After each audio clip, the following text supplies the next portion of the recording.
Young nurses association Punjab old nurses association बन गई।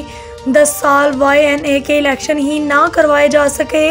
ज़राए के बाद रोजीना मंजूर गुज़श्ता 10 साल से सदर हैं। इलेक्शन ना करवाने पर यंग नर्सिस में बेचैनी और मायूसी का शिकार हैं। इस हवाले से यंग नर्सिस ने कहा कि अब हम इस ओल्ड ट्रोले से जान छुड़वाना चाहते हैं। अरसे से एक ही ग्रुप मुसल्लित है, हमें आगे आने का मौका नहीं मिल रहा।